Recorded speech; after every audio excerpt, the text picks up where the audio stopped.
Je souhaite la bienvenue au professeur Naama Friedmann qui vient spécialement de Tel-Aviv nous parler de ses travaux. Et je suis extrêmement heureux de l'accueillir à nouveau au Collège de France. I'll switch to English to tell you that Naama, we're extremely happy to have you here in Collège de France again, because this is the second talk you give in the seminar. So for those of you who are interested in developmental deficits, Naama gave a remarkably interesting talk on developmental dyslexias. I use the plural specifically because this is really the key message. There is not one form of dyslexia, but several forms of dyslexia. And in the talk, I think 2 years ago or 3 years ago, 2 years ago, I think, Naama gave us a wonderful explanation of how to diagnose different forms of dyslexia and convincing evidence that these different forms need to be distinguished. So today she will expand the message in another direction by telling us about specific language impairments, and again in the plural, the idea that there are many different levels at which deficits can exist. I want to say a few words about Naama. She is very special because she has intense contacts with the developmental deficits community, the neuropsychological community. Many of us started in the cognitive science through neuropsychology, the study of patients, either acquired deficits or developmental deficits.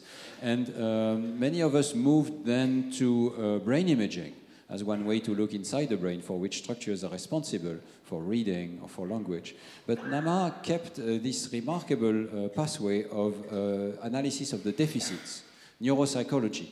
And I think she is one of the best representatives in the world now of the power of this neuropsychological approach to understand the organization of the normal system. The deficits shed light on the normal organization. And we will see that we need to make distinctions that are quite subtle inside what superficially looks like, language impairment. So probably we should not be talking about language impairment in the singular, but be very specific about which level the deficit is occurring. So welcome, Naama. It's really great to have you again this time. Speak about evidence for modularity in developmental language impairments. Thank you very much. Can you hear me well? Okay. I'm very, very happy to be here. Thank you very much for the invitation. And what I'm going to do today is, as Professor Dehaene told you, talk about plurality again, but this time with respect to developmental language impairments. So in general, I'm going to talk a little bit about what is developmental language impairment, and then talk about specific types of language impairments in children and adolescents and adults with developmental impairments. And I'm going to talk about modularity both within and between. So I'm going to talk about whether language can be impaired without other cognitive impairments, and in what ways language can be selectively impaired. So different language domains can be selectively impaired. I will then talk about some sources for SLI, specific language impairment, and put a special focus on critical periods. So I'll try to convince you that there is a critical period for language acquisition, and actually that there are different critical periods for different domains of language. And when we talk about language impairments in plural, the reason we talk about language impairments in plural is because there are different language domains. So when someone knows language, to know a language is actually to know several domains of language. One would be syntax, so knowing the set of rules of the structure of sentences and phrases, knowing word orders. The other would be phonology, knowing the sounds of a language and the way they can combine. The other would be pragmatics, knowing the rules of discourse. How do we communicate with each other? How much information do we give? Lexica, the plural of lexicons, knowing the words, their written form, their phonological form, their semantics. And when we talk about semantics, we also talk about meaning. It could be meaning at the level of words, understanding words, but it also could be meaning of sentences. For example, understanding negation, understanding quantifiers like all or some. So in fact, when we talk about language domains, first of all, we talk about several different domains: syntax, phonology, pragmatics. But we also talk within each domain we talk about different abilities and different functions. So, for example, when we talk about syntax, we talk about syntactic movement, which will be one of the foci of our discussion today. We talk about building a syntactic tree. When we talk about phonology, we can talk about knowledge of the phonemes, of the sounds of the language, but we can also talk about phonological working memory, about the ability to hold these phonemes for a short time. We said lexicon. We have different lexicons, and we talk about semantics. We have lexical and sentence-level semantics. And the idea is that each of these types of language knowledge can be selectively impaired and give rise to developmental language impairments. So we might see individuals with a selective impairment in phonology, for example. In this case, we will see, and I'll show you later, children or adolescents. Instead of saying all the time children or adolescents or adults, I'll try to say individuals, but in general, the idea is that developmental language impairments exist from birth and then they stay. It's not something that goes away. So you could see it in children, but you could also see it in adults who have been living with this impairment for all their lives. And I'll show you later evidence showing that these things don't go away without treatment. So we could see individuals with phonological impairments. They might make phonological errors, saying the wrong phoneme or omitting one of the phonemes when you have a cluster of phonemes. So instead of saying cluster, saying castor, for example. You could see people with a problem in pragmatics. So you would ask, do you know what the time is? And they would say, yes. Okay? Or give you too much information. How are you today? And then starting to give you how they are today in detail. Not always. We don't always want that. Right? So there could be impairments in pragmatics. There could be impairments in the lexicon. And in this case, people will not be able to retrieve the written form of the word or the phonological form of the word or the semantic form of the word. And we could see problems in semantics. People who will not understand sentences like some of the people are gray-haired. Okay? Sorry.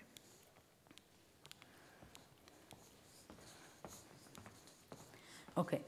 So when we talk about specific language impairment, the term is usually people don't say developmental language impairment, they say specific language impairment, or SLI, specific language impairment. Why do they use the term specific? Because, and this is already from the 19th, actually from the 80s, people say the language is specifically impaired without other reasons for this impairment.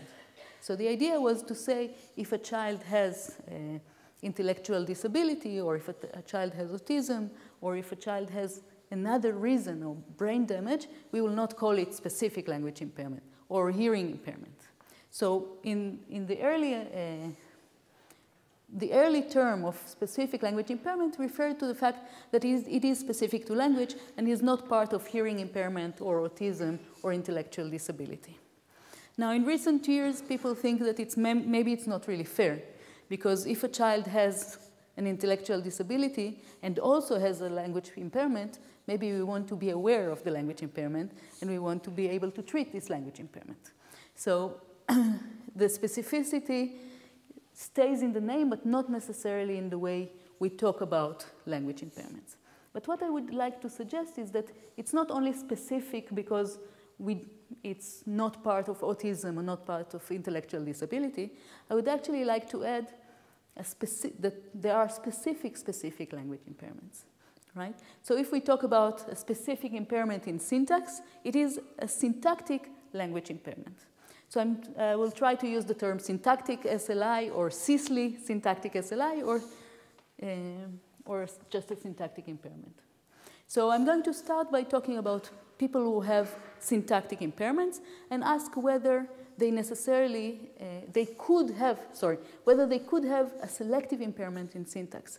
So whether it could be that they have a deficit in syntax with good lexicons and good phonology and good pragmatics. And obviously, there are people who have more than one deficit, right?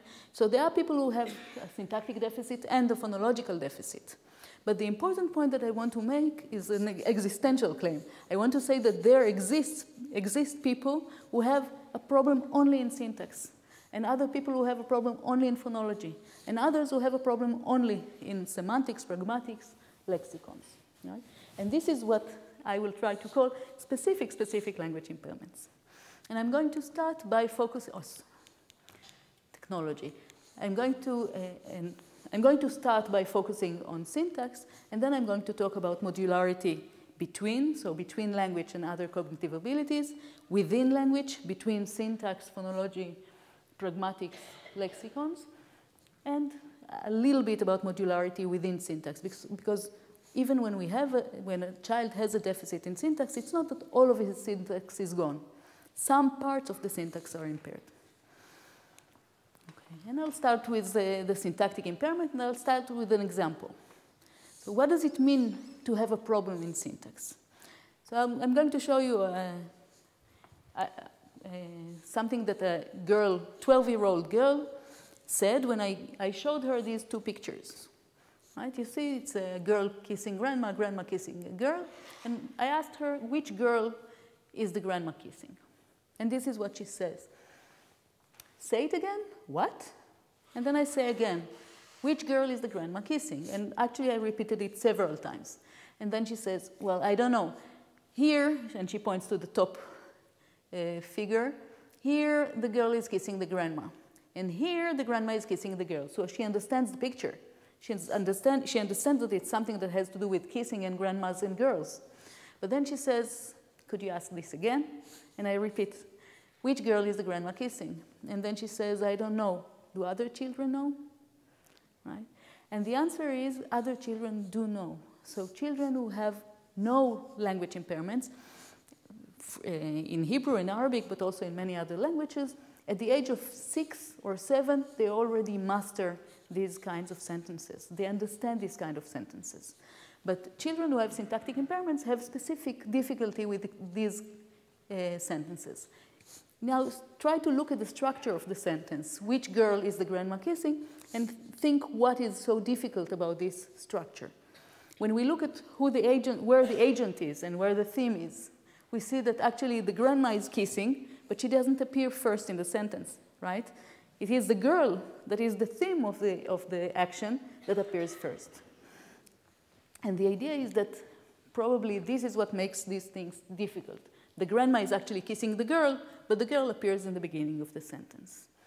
Another example of a sentence that is very difficult for the same girl and for the other hundreds of children that we tested.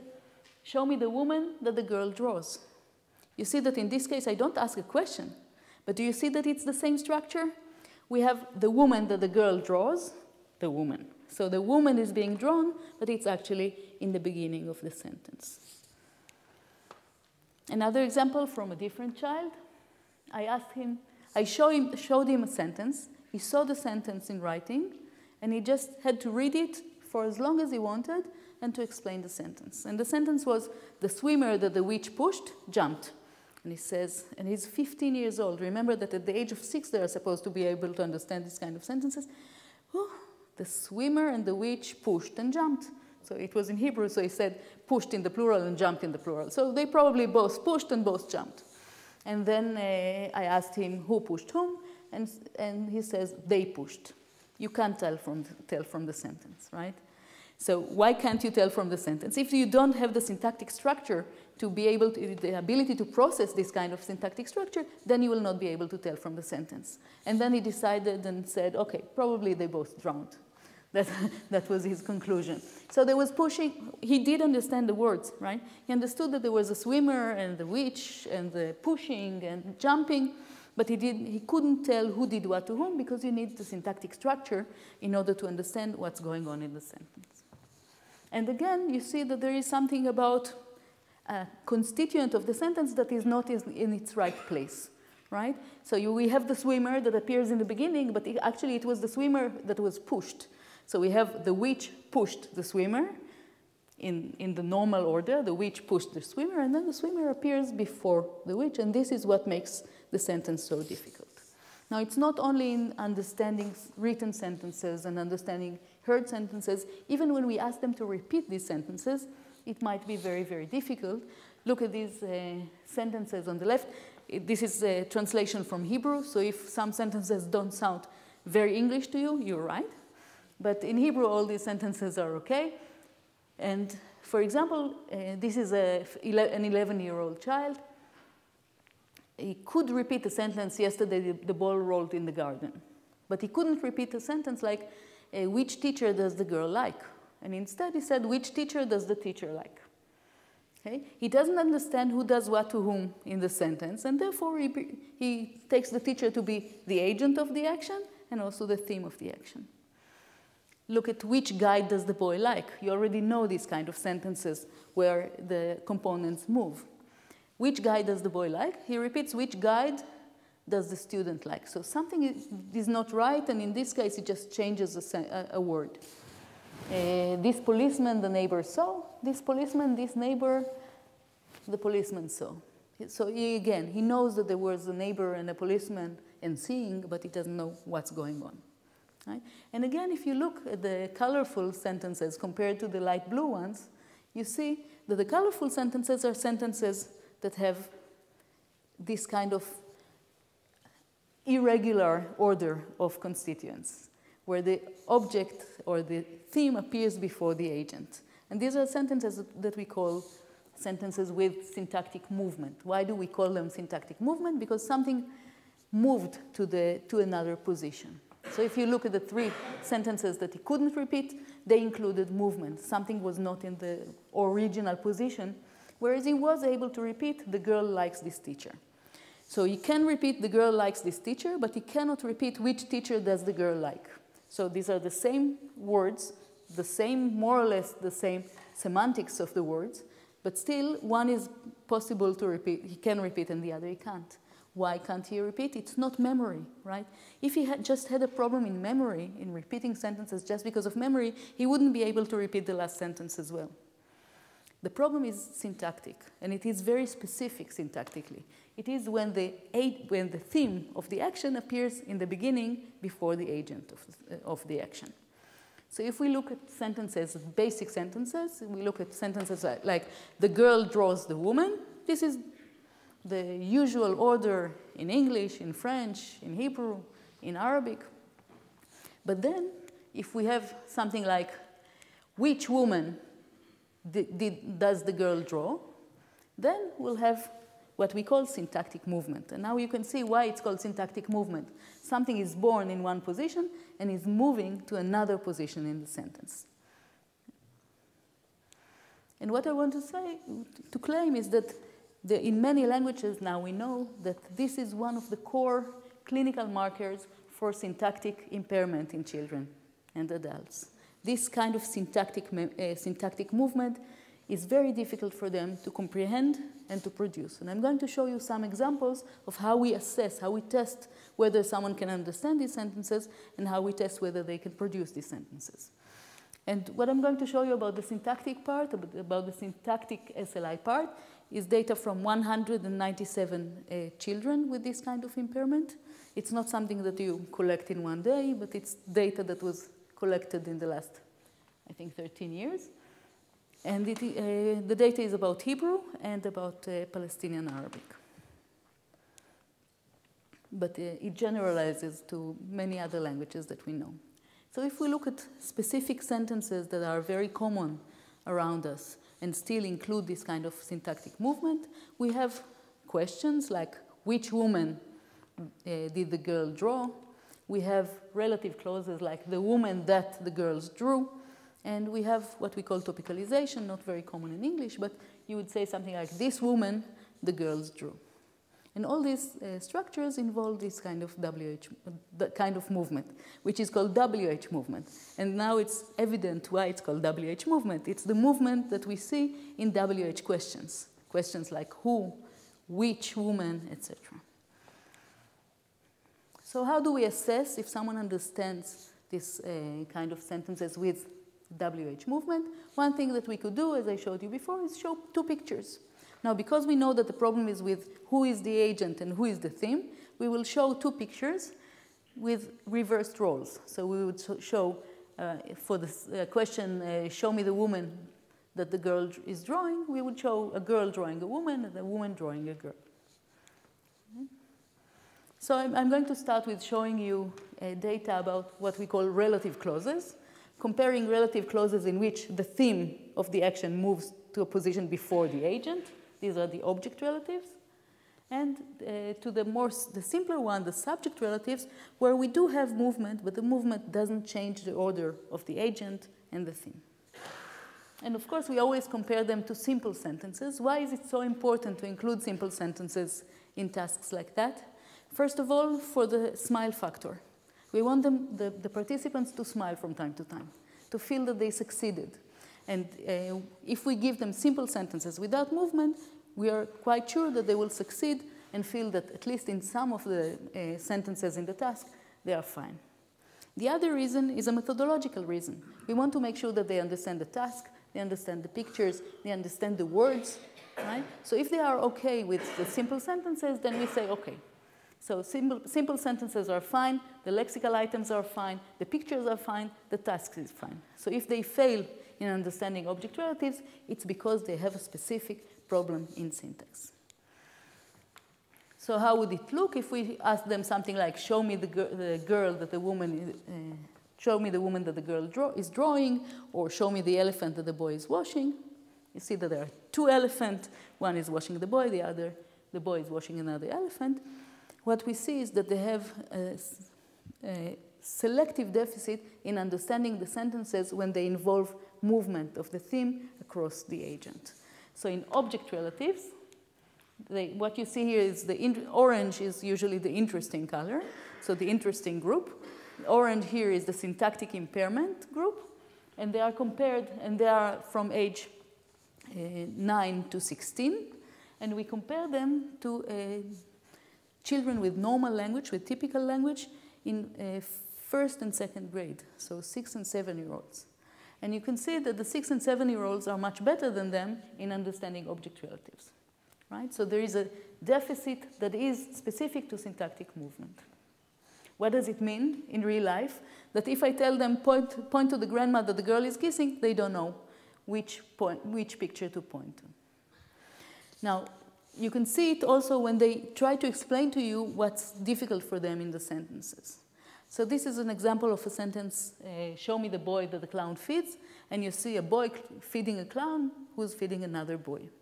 And then this participant, he was in 7th grade, so he was 12, and he said, no, wait, show you the boy, and then I continue that the clown feeds. He says, the clown feeds him. I didn't understand what you want to see, who that feeds the clown or that the clown feeds the boy. You see that he knows about feeding and about clowns and about boys, but he doesn't know what exactly I want from him. And I repeat the sentence, and he says, the clown, they didn't, this and this one, show me the boy, and then I continue that the clown feeds. And he says, this one, and he points to the clown. Okay. Why does he point to the clown? Because at some point he just understands that he can't understand the whole sentence, and he says, okay, the clown feeds, and he points to the clown. So this is the case with relative clauses, like the boy that the clown feeds. It's also the case with WH questions. And imagine how think how important WH questions are for our everyday life. It's not only that in class they are asked questions. It's not only that in exams they are asked questions. This is the way we communicate. We ask questions, we answer questions. So understanding questions and being able to produce questions is very crucial for everything. So let's see what is going on with WH questions. We said that WH questions have exactly the same type of movement. So if we want to say, which woman did the girl draw, we will move the woman to the beginning of the sentence, like that. And again, what we do, we give questions in which the movement changes the order of the agent and the theme, and sentences in which they don't. And what we see, so when we give questions like that, which dog does the cat bite? Which elephant is the boy washing? And not to be able to understand the question would be not to know to which of the figures to point. And indeed, this is what we see. So they're very, very poor in understanding the object questions. Which elephant does the boy wash? So if we ask something like, this is an example of, again, a 7th grader, and a different 7th grader, and I ask, for some reason, the question mark is on the left. I ask, which girl does the woman photograph? And he says, I didn't understand the sentence. She photographs her, but she her. I don't get it, right? So you understand the picture, but not the sentence. Now, it's not only when they hear the sentences. It's also when they see the sentences in written form in front of them. So if they have to say, if they have to look at the sentence and explain it, and we give sentences with exactly the same lengths, more or less the same words, and we ask them to explain the sentences with syntactic movement and sentences without syntactic movement, what we see is that they are able, again, the syntactic impairment is in the orange columns, and you see that they are, like the controls, they are able to explain simple sentences without movement, but they are not able to explain written sentences with movement, even if it's in front of their eyes and we give them unlimited time to have a look, to look at the sentence, to try to understand it. It doesn't help. They understand the word, they don't understand the syntactic structure, and therefore they don't understand who did what to whom in the sentence. So that's an example. The sentence was, the puppy that the boy wants, it's chicken soup. It happens in Israel. And then HD, a 12-year-old, said, that's hard. And then I asked her, what's hard? And she says, well, deciding who eats the soup. And Romanov-Ogrodsky, my collaborator, asks her, who can it be? And she says, well, either the boy or the puppy. I don't know, right? So again, she doesn't know who does what to whom. You see that it is a deficit that is very specific to syntactic movement. And we see it as a problem in understanding sentences that we hear and sentences that we read. Is it only a problem in comprehension, or does it also affect production? How do we test production? If someone has a problem with this kind of structures, how do we force them to try and produce this kind of structures? So one test that it took us some 3 years to think about this test, but now we are happy with it and we ran it for several hundred children with language impairments. It's the following one. We tell them, imagine there are two children. One child gives a present, one child receives a present. Which child would you rather be? Please start with your response with the child. Okay? And then you see that they will have to produce something like the child that receives a present, right? This would be a subject relative. It is a movement, but movement that doesn't change the order of the agent and the theme. Now let's look at the object relative elicitation. Imagine there are two children. One child the father wakes up one child, the alarm clock wakes up one child. Which child would you rather be? Now, if they have to start with, I would rather be, then they will have to say the child that the father wakes up. You see here the movement? The father wakes up the child, and then the child moves. And then we can see if they are able to produce these sentences or not. What we see is that they are completely unable to produce object relatives like that, and they are much, much worse than the controls who are much younger than them. So what does it mean not to be able to produce this kind of sentence? This is one girl who was 15 when she came to us. And we told her there are two girls. The butterfly touches one girl, a mosquito touches one girl. Which girl would you rather be? And she said, I would rather be a butterfly. Okay, which is beautiful. But it's not exactly the syntactic structure that we were aiming at. Another boy, a 12-year-old boy. There are two boys. The air conditioning warms up one boy. The air conditioning cools down one boy. Which boy would you rather be? Very important in Israel. And he responds, I want to be the boy that cools down the air condition. Okay? So again, he understands, he wants the cooling down. But he cannot say the syntactic structure in a way that the theme will be the first. So the boy that the air conditioning is cooling down. Now, does it go away with age? I know it's a very, there are a lot of numbers here, but I'll take you step by step here. Let's start. So what you see here is the 163 children with syntactic impairments compared to 87 controls with good language. This is a study with Maya Echini and Ronit Sterman. And what you can see below in blue is the control performance. And each column is a different age. So you can see that already when there are between 7.5 and 8, They are able to produce subject relatives. They are able to produce object relatives in this task. No problem. And it doesn't change. They are able at 8, at the age of 8, at the age of 9, at the age of 11 to 16. Okay? So this is something that they do without any problem. Now let's look at the orange place, the orange part on top. These are the syntactic SLI children. Look, when they are 7, they produce 33% correct object relatives. When they are 8, 35, 9, 27, 10, 27, 11, 33, 12, 41, 13, 40, 41, 14 to 16, 39. So what you can see here is that it's a problem that remains. So the age changes, but sadly, their performance doesn't. So it's not something that you could say, this is a problem only of children until the age of 9. This is something that persists unless we treat it. And it is possible to treat it, but this is something that we should know that exists in any age. And actually now we work with several adults who have, they usually don't know that they have a syntactic problem, but they say, well, it's difficult for me to understand long sentences, or they say, I'm getting very tired when I try to read a book. Of course you get very tired when you try to read a book, because it contains a lot of sentences with movement. Now I'll shortly also show you that we have the same results in Palestinian Arabic. This is work by Manar Haddad Khana. And here we tested 22 children, again between the age of 9 and 14. And we see again that they are not able to understand object relatives. These are the, it's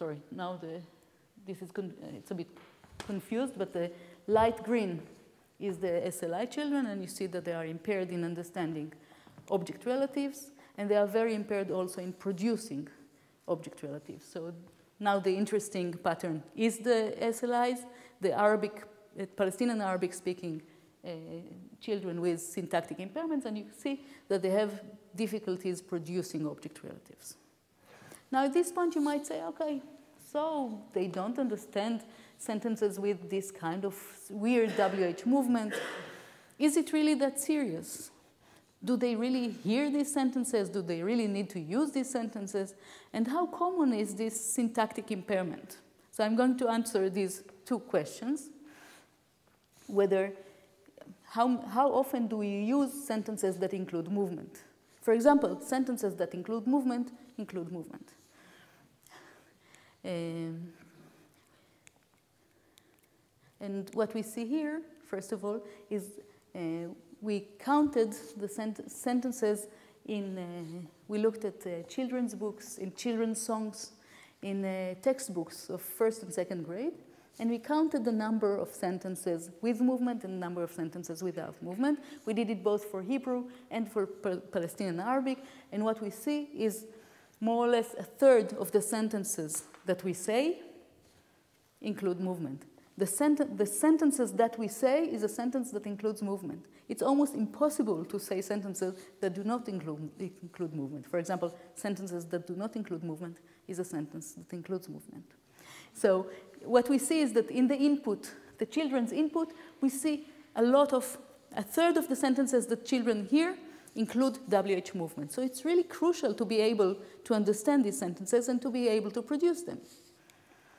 Now, how common is this syntactic impairment? Maybe there is one child like that in one country. Maybe it's not that horrible. I think it will be horrible in that case also. But how do we assess it? So what we do is, first of all, we go to schools and we assess the whole age. So we test 5 classes of children in 4th grade. And we see how many children we see there with this kind of impairment. And usually in each class we see 3 or 4 children who sit in normal classes who have this kind of impairment. So more or less 10%. But the other thing that we did was we went to to 2 schools. And this is a study with Maya Yachini and Adi Kesselman and Ofer Zahavi. And what we did was we took a whole school, 2 schools, and we tested all the children in these schools. And these are children that are studying in schools for learning disabilities. So they are not diagnosed with language impairments, of course, but it is learning disability school. And then the question would be, if a child has a learning disability, what is the probability that they would have a syntactic problem? How common is it? So what we did was testing each of these children in these 2 schools, testing them with many, many syntactic tests, as well as lexical tests and phonological tests that I'm going to show you soon, and asking whether they are impaired in this case in syntactic movement. And what you can see here, each row is a different child, and each column is a different test, and the pink is significantly below controls, okay? So almost in syntactic tasks. So what you can see here is that almost all of these children, none of them were diagnosed with language impairments or with syntactic impairments. Almost all of them have this kind of syntactic deficit in WH movement. And if we just look at percentages, we were completely shocked when we looked at the first school. We calculated how many of these children failed in 3 tests, syntactic tests or more, and the result was 86%. So 86% of the children who are diagnosed as general learning disability actually have a problem with syntactic movement. It's a huge percent. We said that in normal classes we see something like 10%. In children with learning disability, we see 86%, which is really huge. And then we went, this was the first school, and then we went to the other school, tested the whole school, and the result was 86%. So there is this syntactic impairment is not often diagnosed, but is very, very common, and it affects the ability of children to understand and to produce sentences. So it is common, and it is important. So this is the part about syntactic movement and syntactic deficits. Now I want to move to modularity and ask whether, when someone has a syntactic deficit, is it specific? So is it only a deficit in syntax, or maybe the deficit affects other cognitive abilities and other language abilities? And the first immediate question to ask is, what about their IQ? Is their IQ okay? So there are various ways to estimate IQ. One of them would be the Raven matrix, where they see a figure and they have to select one of 6 figures that will match the missing place. And this is considered a kind of estimate of nonverbal IQ. And when we tested here 36 children with very impaired syntactic movement processing. So their syntax is impaired, but their IQ is fine. So out of these 36 children, the z-score was minus 1.8, so it's marginal, but all the others had normal IQ or even above normal IQ. Okay?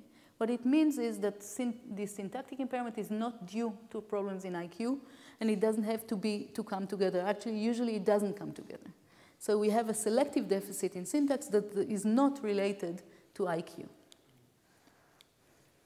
Another question is whether it has something to do with memory, with phonological working memory, our ability to hold these words.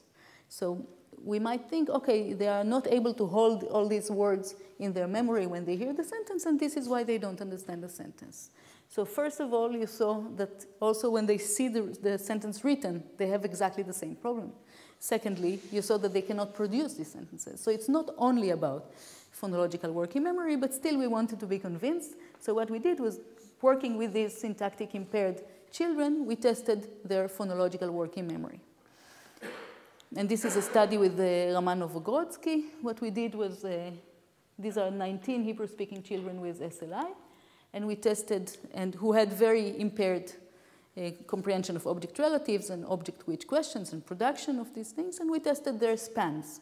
Span tasks is when you give someone a list of words or a list of non-words or a list of numbers, and you ask them to immediately repeat this list. And you see how many numbers they can repeat or how many words they can repeat. And then you can compare it to the norm for the age. And we did it with words and long words and with non-words, with words that do not exist. And what we find is that only 2 of these 19 children with syntactic impairment had problems in phonological working memory. Or maybe I can be more positive and say 17 of the 19 children actually had good phonological working memory. Their problem was not in phonological memory. Their problem was in syntax. Later, we worked with another group of children, with 36 children with syntactic impairments. And again, we tested their spans of words and non-words and long words. And again, 18 of them had good phonological working memory. So you definitely might have a deficit. Someone might have a deficit in syntax, in syntactic movement, without a problem in phonological working memory. So we see here a dissociation, a very clear dissociation, and a very clear modularity between phonological working memory on the one hand and syntax or WH movement on the other. Now I want to dive into the modularity within. So can we see, do children with syntactic SLI have a problem with other language domains? Do children with problems in other language domains have problems in syntax? And I'm going to start with, actually, because we talked about phonological working memory, I'm going to talk about children who have a problem with phonological working memory, what we might call FOSLI, phonological SLI. So children with FOSLI, and in this specific case, it's problem not in phonology in general, in phonological working memory. Do they have a problem in syntax? Do they have a problem with WH movement? What is their problem? So I'm going to dedicate some time now to tell you about phonological language developmental phonological impairment. And this is a study with Revital Guggenheim, where we worked with 15 children and adolescents and adults with this kind of phonological working memory problem. And when we look at their spans, we talked about word span, non-word span, etc. Their spans were significantly below the control. So each of these participants performed below their age for memory. They couldn't remember many words. Some of them could only remember 2 words. And the question would be, how would it affect syntax? They also had very, very poor repetition of non-words, poor repetition of words. Now, when we talk about this kind of phonological working memory, which we call the phonological output buffer, there are several jobs that this kind of buffer has. One is just working memory. It holds the phonemes until we are able to produce them. But the other thing that it does, it allows for assembling of words. So, for example, if we read a word that we do not know yet, so we have different phonemes that we want to assemble. We need to hold these phonemes and then assemble them. This is what the phonological buffer does. But it doesn't only assemble phonemes, it also assembles morphemes. So if we have something like tables, it takes the word table, or the phonemes of the word table, it takes the s and combines them together. It does the morphological combination.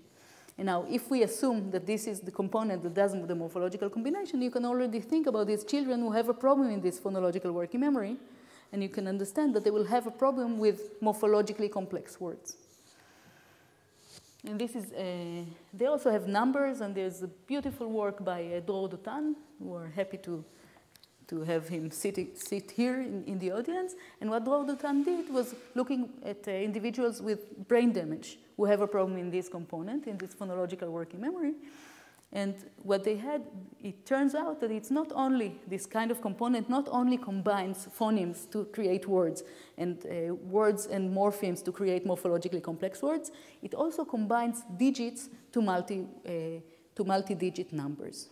So if we want to say a number like 2,345, what we need to do is to take these number words and to combine them together, and this component is doing it. And indeed, the patients that Dror tested had problems with saying these multi-digit numbers, and they substituted one number with another.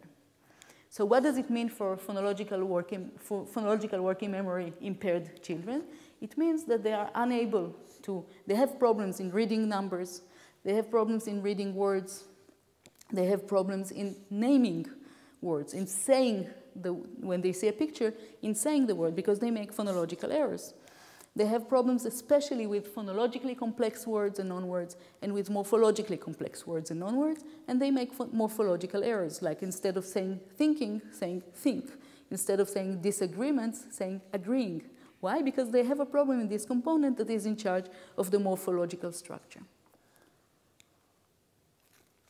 And the problem is both in reading and in repetition and in spontaneous speech.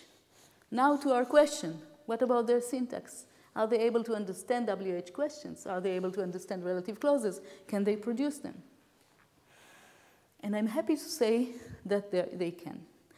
So if we look, for example, at their ability to say, I would rather be the girl that the butterfly touches, they are fine. They can produce subject relatives. They can produce object relatives. What about their ability to understand these kind of sentences when they are written? No problem. They understand object relatives and they can explain them later. What about this sentence picture matching? When they see a girl kissing grandma and grandma kissing girl, can they, even though they only remember 2 words, can they understand these sentences? And the answer is yes. Here, the interesting pattern is pink, and you compare them to the controls in their age, and you see that they have no problem with questions, they have no problems with relative clauses. Also, when we ask them to judge the agreement of verbs, tense and agreement, the inflection of verbs, they are fine. So what we see here, we see a double dissociation between the ability, the syntax on the one hand, and the phonological working memory on the other. So we see individuals with good syntax and poor phonological working memory, and other individuals with poor syntax and good phonological working memory, which means that developmental language impairments may be very, very selective, and they may affect phonology, and they may affect syntax, and it could be completely selective. How much time do I have? Okay. So I'm going to very quickly tell you about 2 other types of language impairments, and then I'm going to finish with 6 minutes about the critical period. Leslie. What is Leslie? Lexical SLI. We said that among the abilities, the language abilities that we have is to retrieve words. So if we want to say a word, we have to retrieve it from semantics through the phonological system in order to say the word. There are children who have a deficit, especially exactly in this thing, in retrieving words. Do they have a problem in syntax? So this is based on 4 different studies with 55 children with lexical SLI, with impairment in lexical retrieval. And when we test them, how do we test impairments in lexical retrieval? We can ask them to name pictures. We can give them a definition. What is a very tall animal that lives in Africa and eats leaves from the trees? Right? And they have to give the name. We can ask them to repeat words. We can ask them to say as many names of animals that they can in 1 minute. We can do various things, and this is the naming test. And what we can see is whether they are able to retrieve the words, whether they are able to find the words we need them to find. So this is one example of a child with Leslie with this developmental anomia, developmental problem in finding words.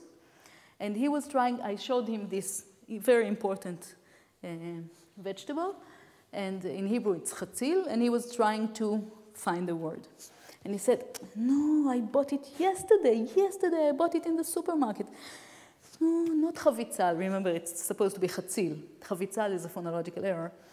What's the name of this thing? Voila, the whole name ran away.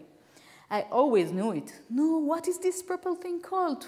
It ran away. And then I asked him, what category does it belong to? And he looks at me as if, what, am I crazy? I don't know. He said, vegetables. And then he continues to try. Chavitzal, no, something like chavtzal, chavatzelet. And then I say ch, he doesn't know. Cha, he doesn't know. Chatzi, and then he says chatzil, and he's very happy. So what you see here is that actually he has the word in his lexicon. It's not a problem in vocabulary. Sometimes people talk about small vocabulary size. It's not a small vocabulary. The word exists in his memory, but he cannot retrieve it from there. So when we talk about lexical retrieval problems, Leslie, or anomia, we talk about normal vocabulary that cannot be accessed, or cannot be where the item cannot be activated to be retrieved.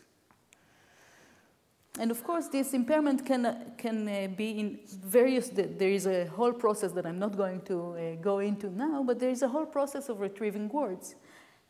We start with the concept, we think about a giraffe, We go to a semantic lexicon that is organized by semantic categories, and then we go to the phonological output lexicon where we know what the phonological form of the word is, and then we go to our acquaintance, the phonological output buffer, this phonological working memory component. And only then we are able to produce the word. So each of these can be selectively impaired and give rise to a different type of lexical SLI. And in a study with Romanov-Grodzki and Varda Kreiser, what we were able to show is that there are, for example, we found 6 children with a problem only in the semantic lexicon. They make only semantic errors. Children with only a problem in the phonological lexicon. They make phonological errors and also semantic errors. And children with a problem in the phonological buffer. So not only is it a selective deficit in lexical retrieval, we also see selective deficits of lexical retrieval in different stages of the lexical retrieval process. Now, what about their syntax? Fine. So the orange is again the syntactic SLI children that you saw before. The yellow, the banana color, is the controls, the typically developing children. And now the crimson color, the Bordeaux, is the lexical SLI. And what you can see is that they are able to understand object relatives, they are able to understand object questions, they are able to produce object questions and object relatives. So in fact, their syntax is fine, even though their lexical retrieval is very, very impaired. So again, we have here a very selective impairment that affects lexical retrieval, but not syntax. Before we had an impairment in phonological SLI, an impairment in phonology that does not affect syntax. And we also have the other direction of children who have only syntactic impairment without problems in lexical retrieval, without problems in phonology. Now I'm only very briefly going to say something about theory of mind and then go to the critical period. What about theory of mind? We talked about pragmatics. We talked about problems in being able to understand the rules of discourse. Can a child who has a problem in theory of mind or in pragmatics also have normal syntax? And this is mainly studies by Noga Balaban, also studies by Romanov-Grodzki and Yael Shmueli. We see children, and I'm sure you know friends or husbands of friends who would give you the right structure of the sentence, but not always exactly what you wanted to hear, right? So sometimes they will give you too much information. Sometimes they will not give you enough information. And sometimes the information will be very obscure. So for example, they might meet you and say, he told me that they are already there. Okay? The structure is fine. The syntactic structure of the sentence, he told me that they are already there, is fine. But the problem is that you are not able to understand what is going on. Why aren't you able to understand who is he and who are they? Because you are not in their mind. And the problem in theory of mind is a problem in being able to see the world from a different person's perspective and being able to know that there are differences between your perspective and the perspective of another person. Now, if you don't take into account the perspective of another person, you might start a sentence or a whole discussion with he, because you know who you're talking about and you don't understand that the other person does not know what you're talking about. And when we talk about children like that, their teachers often say that they have problems in conversation, that the texts that they write are incoherent, that they use pronouns like he without setting the reference, and that their discourse is very strange. So when we test that, for example, we show them a giraffe that is measuring a girl who is measuring another giraffe, and we ask them, who is measuring the girl? And they say, the giraffe. Okay? So it might be that their syntax is fine, but you cannot know it, and they don't take into account the fact that there are two giraffes, and you will not know which one to choose. Or sometimes they would say the one with the spots. Okay? Both of them have spots. So it does affect language, but it is not a language impairment.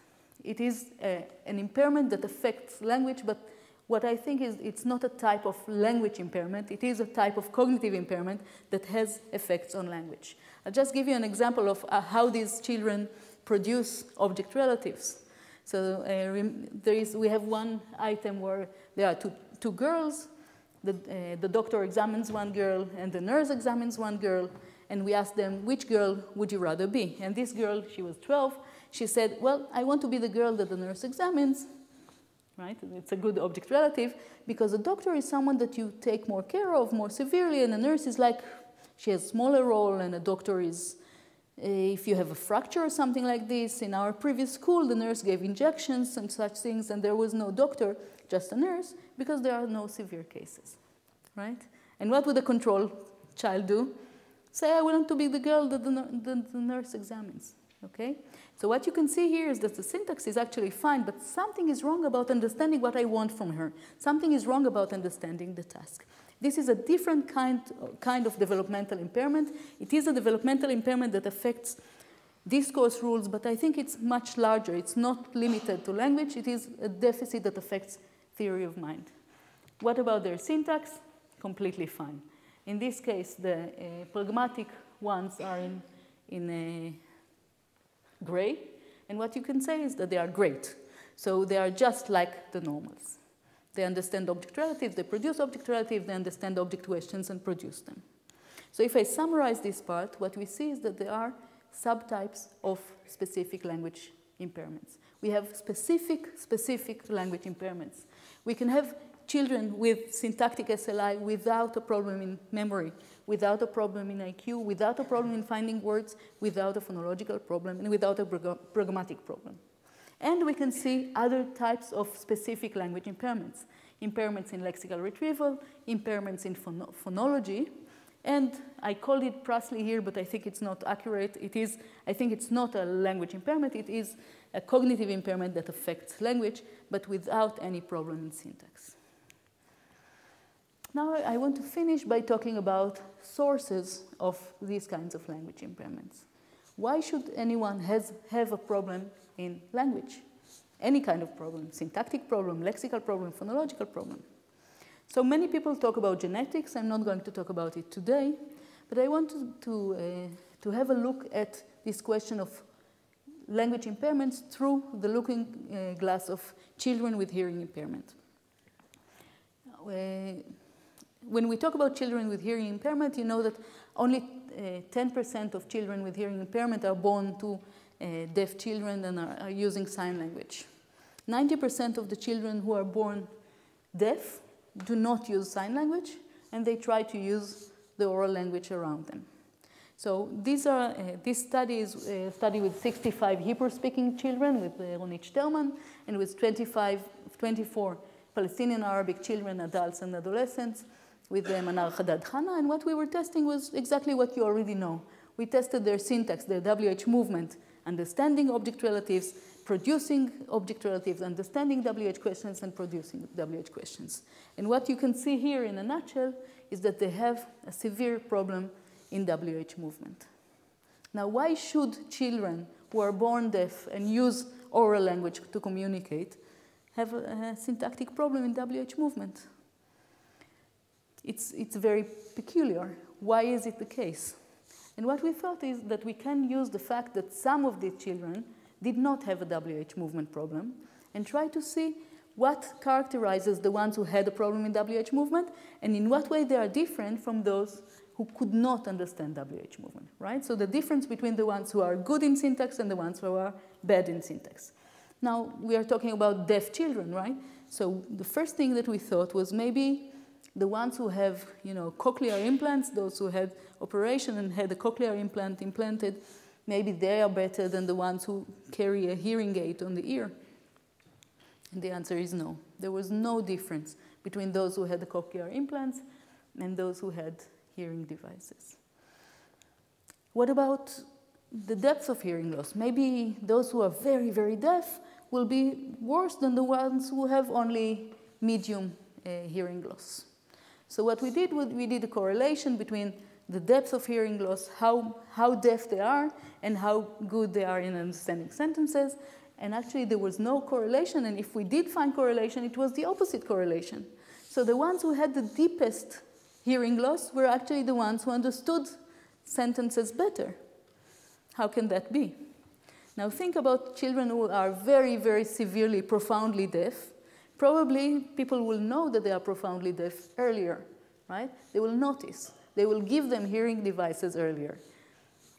And this is actually what we find. The ones who get their hearing devices earliest are the ones who have good syntax. And specifically in this study, what we find is that if a child gets input, language input, a hearing aid until the age of 8 months, then their syntax is later fine. Right? Why is the hearing device important? Because in this case, they get language input. If you think about a deaf child who does not get a hearing aid, in fact, they don't have language input. So the finding is the following. If they get language input during the first 8 months of life, then they can be fine later. Their syntax can be okay. However, if they do not get language input in this time, they might show impairments in WH movement. Now, of course, it doesn't have to be spoken language. Now we are doing a study with, this is Doron Levy, and we are doing a study with sign language, with the French sign language, and Israeli sign language, Italian sign language, Turkish sign language, German, and Catalan. And what we're trying to see is what happens to these children who do not get hearing aids during the first year of life, but they do get another language, a natural language, sign language. And what our first results show that actually it doesn't matter what kind of language they get. They have to get some kind of language. And if they get sign language during the first year of life, they might later develop completely fine syntax. So it is about input in the first year of life. Now there is another, and with this I'm going to finish, there is another source of syntactic impairment that we found actually with Iris Fatal and Aviva Fatal and myself.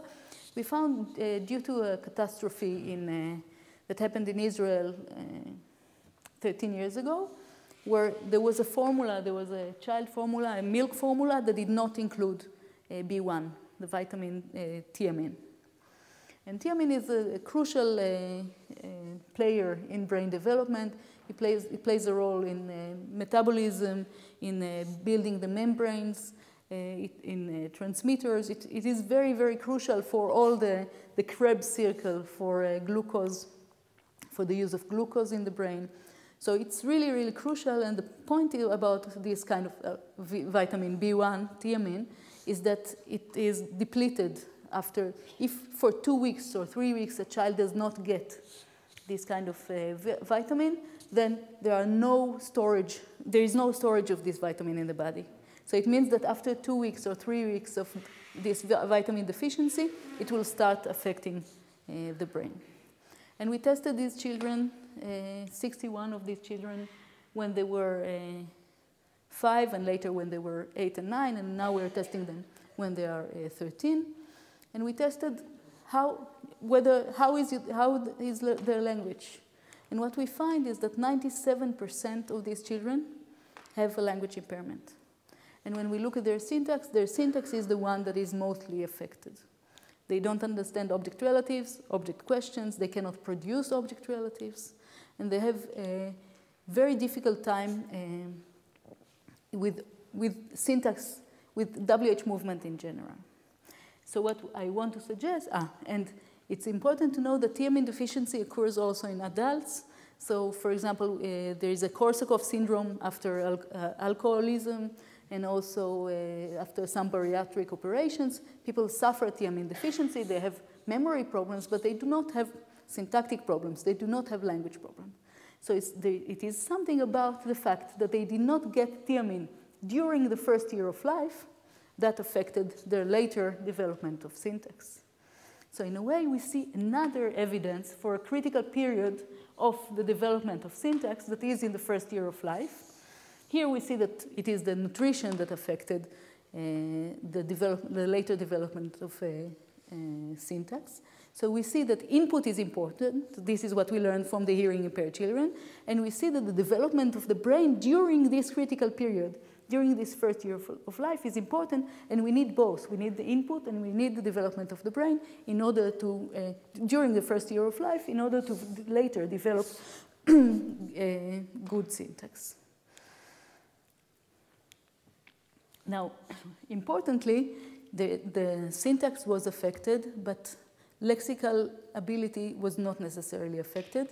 and phonological ability was not necessarily affected, and their conceptual abilities were not affected.